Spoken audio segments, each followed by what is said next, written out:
"Do not touch my mother." The boy's voice was small, but every royal guard in Silver Creek dropped to one knee. Claire Bennett froze in the muddy town square, one hand pressed against the rough wooden post beside her, the other reaching instinctively for her son. Noah stood between her and the guards, barely 5 years old, his worn brown coat hanging past his wrists. He should have looked frightened. Instead, his silver-gray eyes burned with a command no child should have possessed. The morning market fell silent. Merchants stopped calling out prices.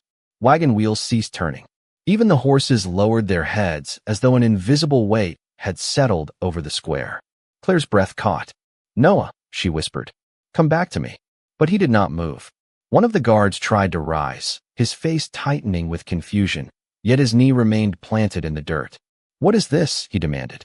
Noah lifted his chin. "You pushed her." His voice trembled now, not from weakness, but from the effort of holding something far too powerful inside such a small body. Claire stepped forward and placed both hands on his shoulders.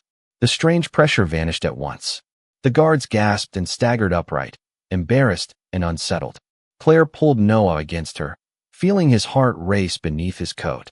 "You must never do that again," she murmured near his ear. "Do you understand me? He was hurting you. He was only doing his duty." The lie tasted bitter. Claire had been detained for treating an injured traveler without royal permission. In Silver Creek, kindness required paperwork when the crown was involved. A soft cry came from behind the vegetable stall.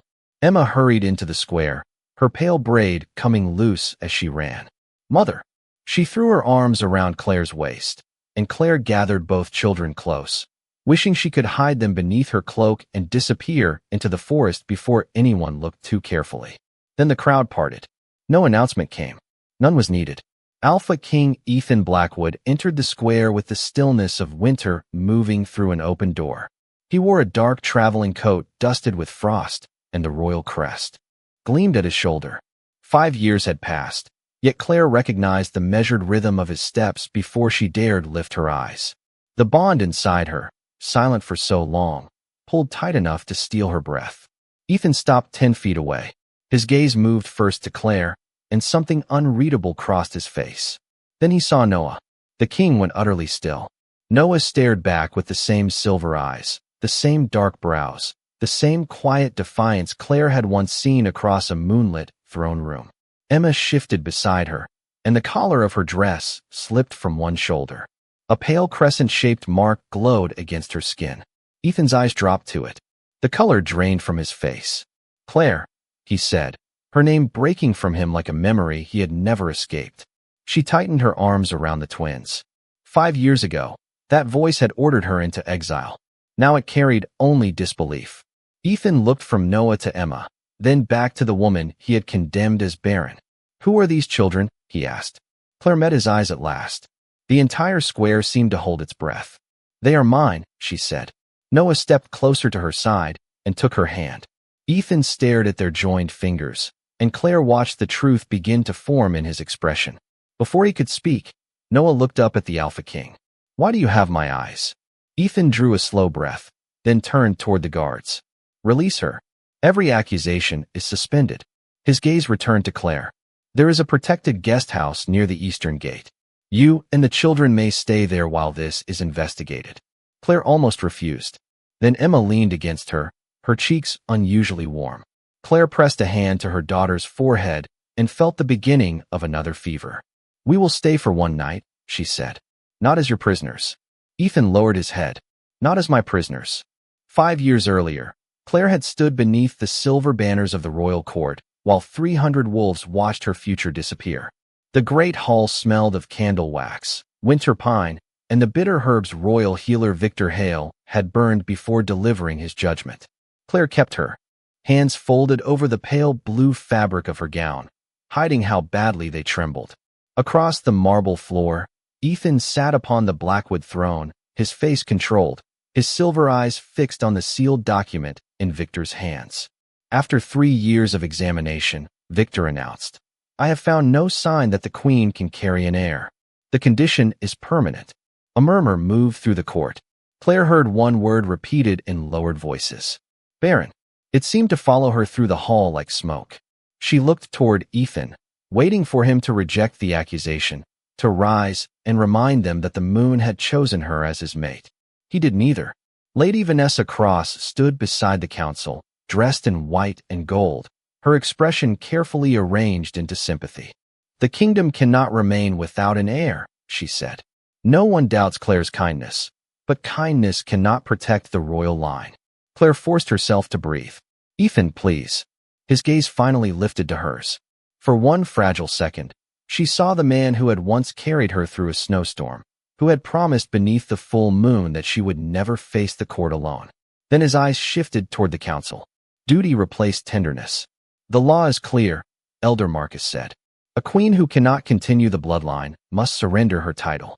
The bond may endure, but she can no longer stand beside the throne." Claire stepped forward. "I am not asking for the throne." Her voice echoed farther than she expected. "I am asking my mate to trust me." Ethan's fingers tightened around the arm of his chair. "The healers have given their answer." "Victor has given his answer," she replied. "You have not given yours." Silence settled over the hall. Claire could hear her own heartbeat, fast and uneven. Ethan descended the steps slowly until only a few feet remained between them. She searched his face for warmth and found fear hidden beneath discipline. "If I refuse the council," he said quietly, "the packs may divide. They will challenge the crown.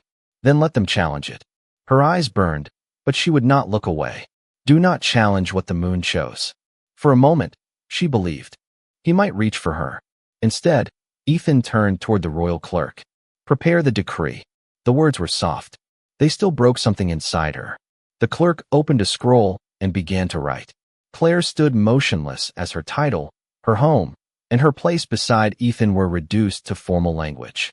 By sunset, she would be escorted beyond the northern border and forbidden to return. Ethan signed the decree with the same hand that had once placed a mating ring upon hers. Claire accepted the parchment without bowing. "Look at me," she whispered. He did, and the pain in his eyes almost made the betrayal worse. "One day," she said, "you will understand what you chose today." She walked from the hall before the court could see her cry. Outside, snow had begun to fall across the palace steps. Claire pressed one hand to her stomach as a sudden warmth moved beneath her ribs. Beneath her palm, something faint and steady answered her heartbeat. By the time Claire reached the northern border, snow had covered every road behind her. The royal carriage left her beside a weathered mile marker with one trunk, a wool cloak, and enough coins to last several days. The guards avoided her eyes as they turned back toward the palace. Claire watched until their lanterns disappeared between the pines, then placed one hand over the faint warmth beneath her ribs. "I will protect you," she whispered, though she still did not understand what her body was trying to tell her. The nearest village was almost 12 miles away, and darkness had already begun to settle across the mountains. Claire walked until her shoes were soaked and her fingers had gone numb. Each step carried her farther from Ethan, but the mate bond still pulled at her chest like a thread stretched too tightly. Near midnight, a small cabin appeared beyond the trees, its windows glowing with warm amber light. An older woman opened the door before Claire could knock. Her silver hair was braided over one shoulder, and her calm brown eyes seemed to understand everything at once. "Come inside," she said. "The cold has followed you long enough." Her name was Martha Hayes. She asked no questions that first night. She gave Claire dry clothes, warm soup, and a bed near the fireplace. Only after Claire's breathing steadied did Martha place a careful hand over her stomach.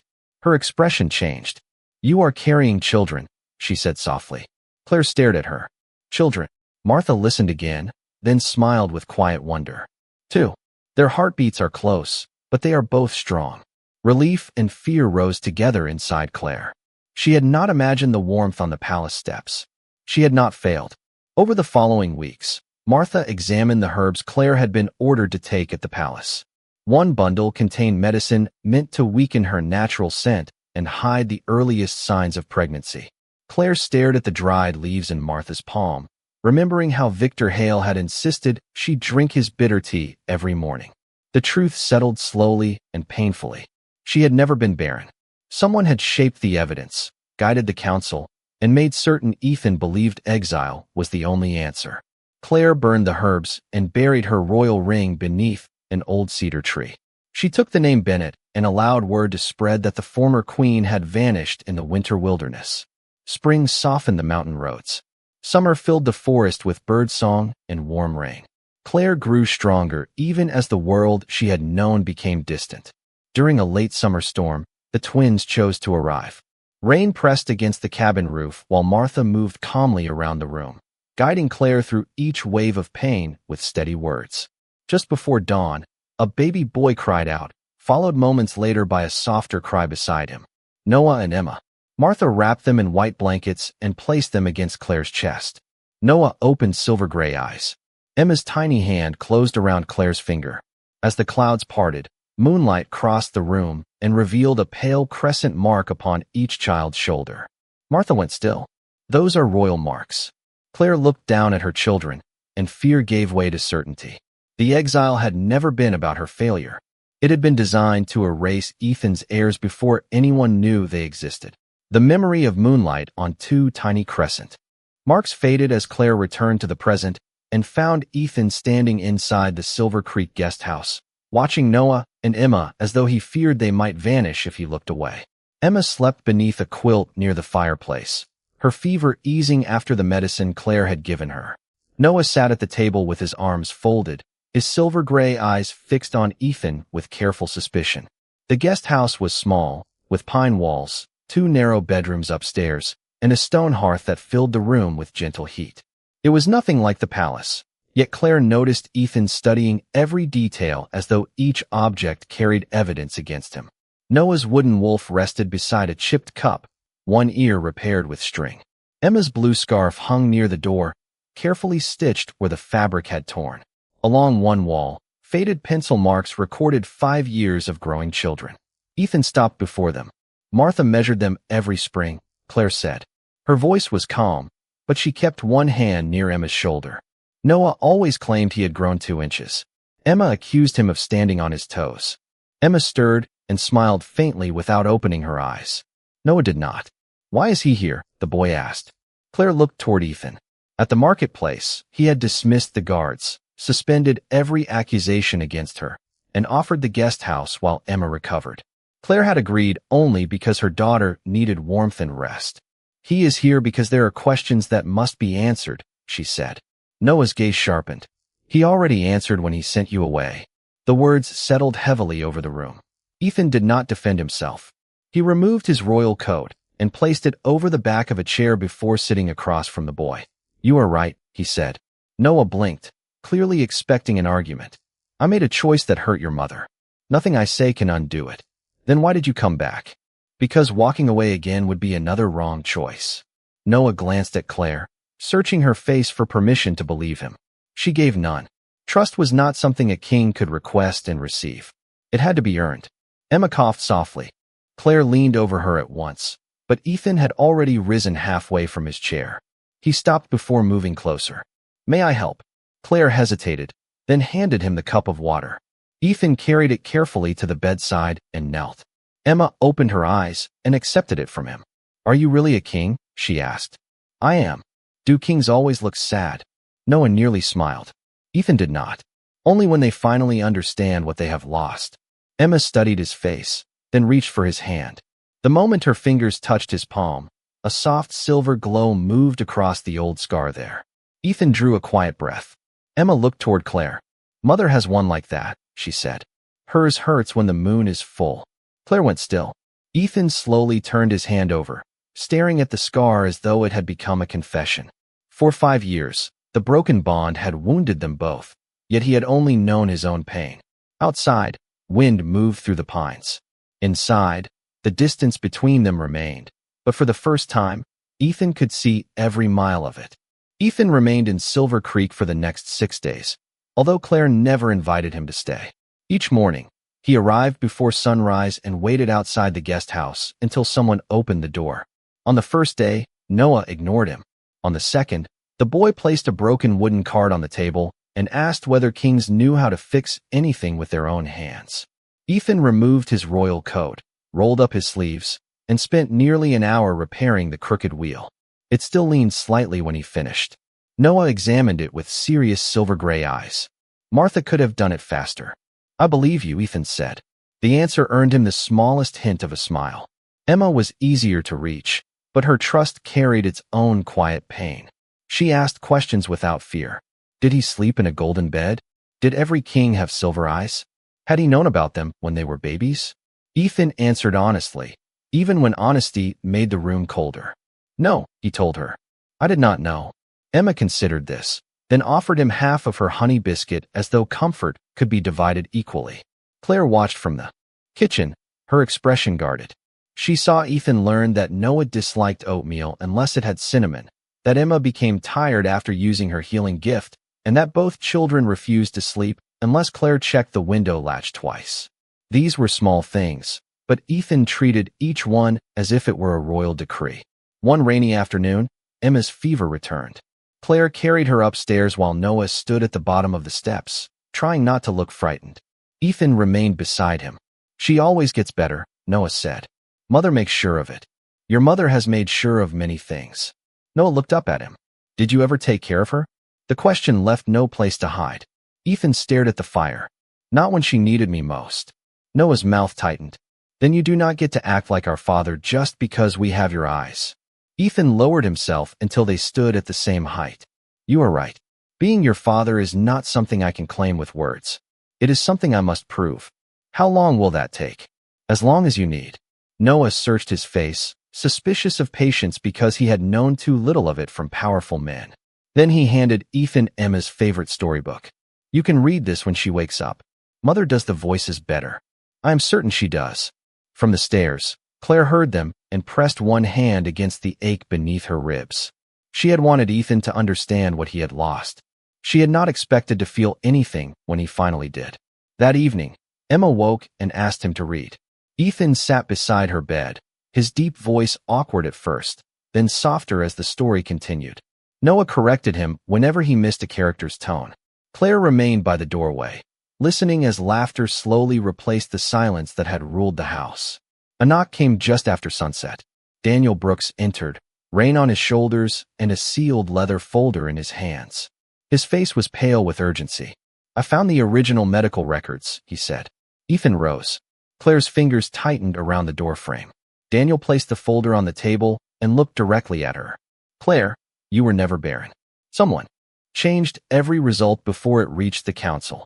The leather folder seemed heavier than any crown Ethan had ever worn. Daniel opened it across the kitchen table while rain tapped against the windows. Inside lay 2 sets of records bearing Claire's name. One described a healthy young woman capable of carrying children. The other, delivered to the council 5 years earlier, declared her permanently barren. The signatures looked identical, but the dates had been changed, the measurements rewritten, and several pages replaced. Claire stared at the papers until the words blurred. Victor gave me medicine every morning, she said. He told me it would strengthen my body. Daniel placed a small sealed packet beside the records. The palace apothecary kept an inventory. The herbs were meant to weaken your natural scent and hide the early signs of pregnancy. Ethan's expression hardened, but his voice remained quiet. Who ordered it? Daniel hesitated. Payments were made through an account controlled by Lady Vanessa Cross. The room went still. Claire remembered Vanessa's gentle smile in the royal court, the sympathy in her voice, and the white gown she had worn while Claire's life was taken apart. Ethan reached for the records, then stopped when Claire drew them toward herself. You believed them, she said. I did. You believed paper over the bond between us. Yes. His answer held no excuse. Claire looked away because his honesty hurt more than denial would have. A soft sound came from upstairs. Noah appeared on the landing, rubbing sleep from his eyes. Where is Emma? Claire turned toward the empty bedroom behind him. She was beside you. She said she heard you calling from outside. Claire's blood went cold. She had never left the kitchen. Ethan crossed the room and opened the back door. Cold rain swept across the floor. Emma's blue scarf lay on the porch beside a white envelope. One of Daniel's guards hurried from the yard, pale and shaken. Someone delivered a royal order 10 minutes ago, he said. It carried the king's seal and reassigned the East Watch. We believed it was genuine. Daniel examined the document and shook his head. The seal is copied. Claire picked up Emma's scarf. A faint shimmer clung to the fabric, carrying an echo of her own voice. Vanessa had used a voice charm to lure Emma outside, while the forged order weakened the guard around the house.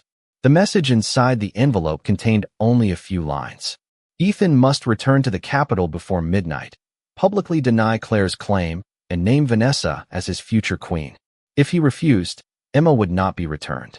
Claire pressed the scarf to her chest. She wants the throne, Daniel said. And she wants the twins removed from the line of succession. Ethan reached for his coat. I will go alone. Claire stepped in front of him. No, Vanessa asked for me. She took my daughter. Claire's voice did not rise, yet every word carried the strength of 5 years spent surviving without him. You do not decide where I stand this time. Ethan met her eyes and nodded. Then we go together. Daniel turned the envelope over. The wax bore the abandoned crest of Black Ridge, an old royal estate 8 miles east of Silver Creek that Vanessa's family had once managed. He ordered a covered supply wagon prepared so they could approach without royal banners. Claire knelt before Noah and held his face between her hands. You will stay here with Martha and the guards. Emma needs me. She needs you safe. His silver-gray eyes filled with fear, but he nodded. Claire kissed his forehead, then followed Ethan into the rain. Neither of them saw Noah slip into the supply wagon while the guards loaded blankets and medicine. He hid beneath a canvas cover, clutching Emma's storybook to his chest, certain that his sister should not face the darkness alone. Black Ridge appeared through the rain as a dark shape above the trees, its narrow windows glowing with pale light. The supply wagon stopped behind an abandoned stable, nearly a quarter-mile from the estate. Ethan helped Claire down, then signaled Daniel and the guards to approach through the eastern grove. As Claire reached for the medicine bag beneath the canvas, the cover shifted. Noah sat curled between 2 wooden crates, clutching Emma's storybook against his chest. Claire stared at him in disbelief. Noah Bennett. He lowered his eyes. I could not let Emma be alone. Fear and anger rose together inside her, but there was no time to send him back safely. Ethan removed his coat and wrapped it around the boy. You stay between us, he said. You follow every instruction your mother gives you. Noah nodded. Claire took his hand, and the 3 of them entered through a service door that Daniel had found unlocked. The interior smelled of dust, damp stone, and the same bitter herbs Victor had once burned in the royal court. A silver light pulsed from the central hall. Claire felt Emma before she saw her. The bond between mother and daughter pulled like a thread beneath her ribs. They reached a circular chamber where Emma sat inside a ring of white candles. She appeared frightened but unharmed. Vanessa Cross stood beyond the circle, holding a document marked with the copied royal seal. Victor Hale watched from beside a carved stone table covered with old ceremonial symbols. Mother, Emma whispered. Claire stepped forward, but the candlelight rose into a pale barrier. Vanessa smiled without warmth.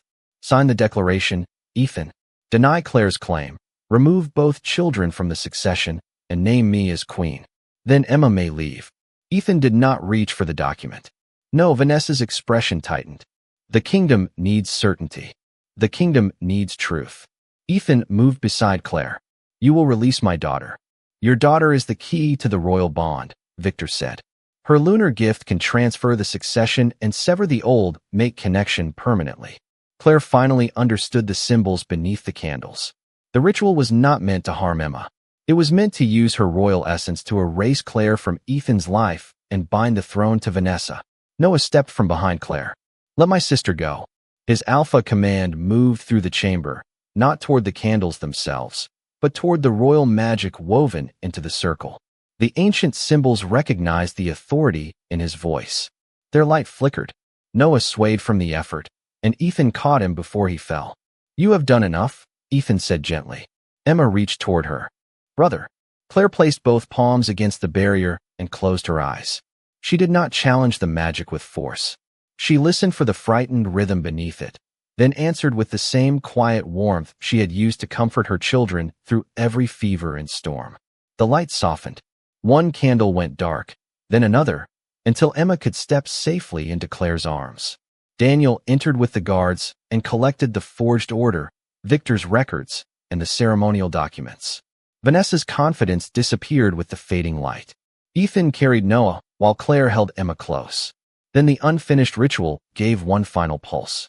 The scar in Ethan's palm flashed silver, and the mate bond between him and Claire suddenly weakened. Claire caught his arm as his strength faltered. Victor looked toward the dying symbols in alarm. The severing has already begun, he said. Ethan met Claire's eyes as the bond faded to a fragile thread. Do not let it take what little remains, he whispered. Claire kept one hand over Ethan's silver scar, while the unfinished ritual pulled at the mate bond between them. The thread had become so faint that she could barely feel its warmth beneath the cold pressure of the severing spell. Emma pressed both palms against Claire's wrist, and Noah, still resting in Ethan's arms, opened his tired silver-gray eyes. The twins' crescent marks began to glow together. Do not fight it, Claire whispered to Ethan. The ritual was built from fear. We will not answer it with more fear. Ethan lowered his head and steadied his breathing. Claire closed her eyes. She remembered the winter moon beneath which they had first recognized each other, the quiet promises that had once felt stronger than law, and the two small heartbeats that had given her a reason to survive exile. The twins' light flowed through her hands, not restoring the bond to what it had been, but stopping the false magic from destroying it. The silver mark in Ethan's palm dimmed.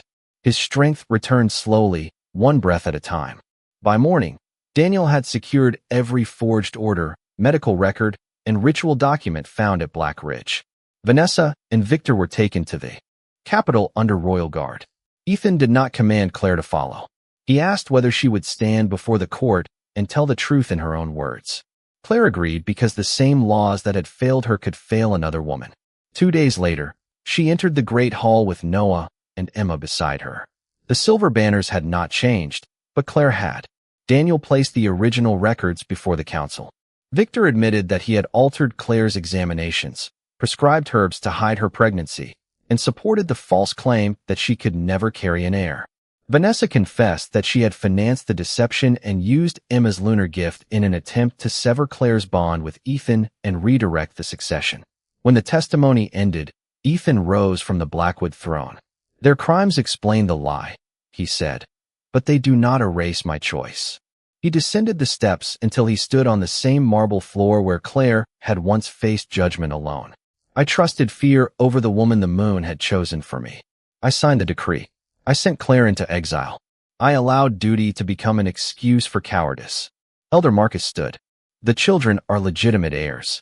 For the stability of the kingdom, they must remain at the palace and begin royal training immediately. Their mother may be granted a residence nearby. Emma moved closer to Claire.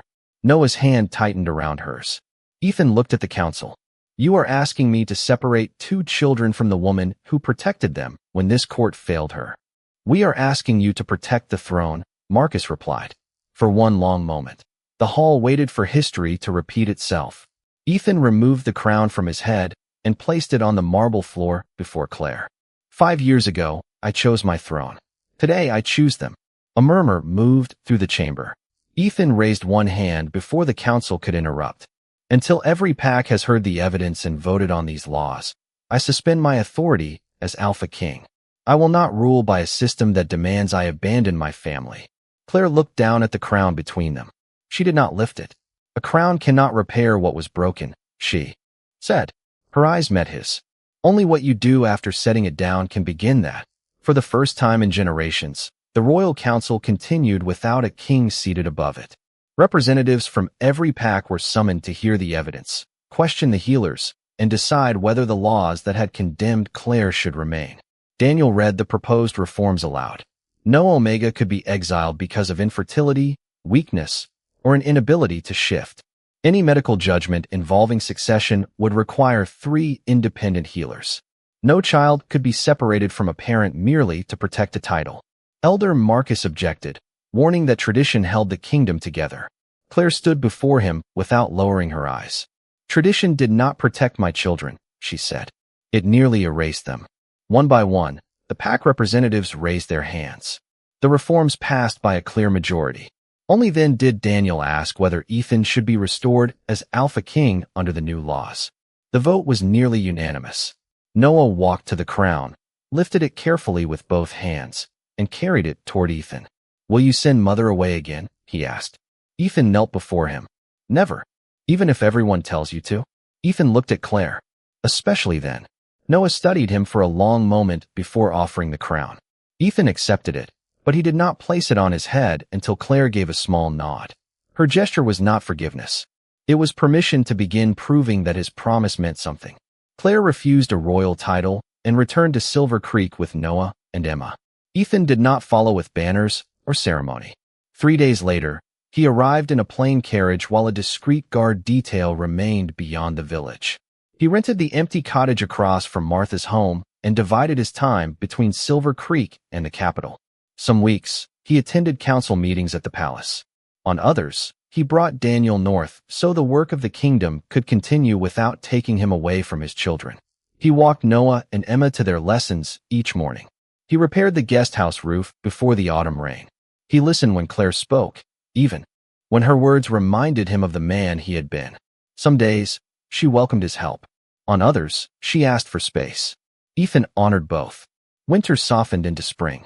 Noah learned to control his alpha command without fear, while Emma used her lunar gift to comfort frightened children at Claire's clinic.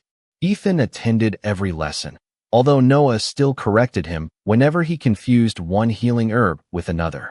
On the first warm evening of the year, Silver Creek gathered for the Moon Festival. Lanterns glowed between the pines, music drifted across the square, and families danced beneath a sky bright with stars. Ethan stood at the edge of the crowd without his crown. Emma took one of his hands. Noah took the other. Together, they led him toward Claire. She wore the same pale blue she had once worn in the royal court, but the color carried no shame now. Ethan stopped before her. "I am not asking you to forget," he said. "I know. And I am not asking fate to decide for you." Claire looked at their children, then at the man who had spent months turning regret into responsibility. Slowly, she placed her hand in his. The mate bond stirred, gentle and warm, no longer a chain but an open door. Around them, the pack lowered their heads, not because a king had commanded it, but because a family once broken had chosen to stand together. Ethan had once believed strength meant protecting a throne at any cost. At last, he understood that true strength was gentle enough to admit failure, patient enough to rebuild trust, and brave enough to choose love without demanding forgiveness. Thank you so much for staying with us until the very end of this story. We'd love to hear your thoughts. What was your favorite moment, and what message or lesson did you take away from Claire and Ethan's journey? Share your opinion in the comments below and join the conversation with fellow story lovers. If you enjoyed this tale, please give the video a like, share it with your friends, and subscribe to Alpha's Regret Stories. Don't forget to turn on notifications so you never miss our next exciting story filled with romance, drama, betrayal, and unforgettable twists. See you in the next story.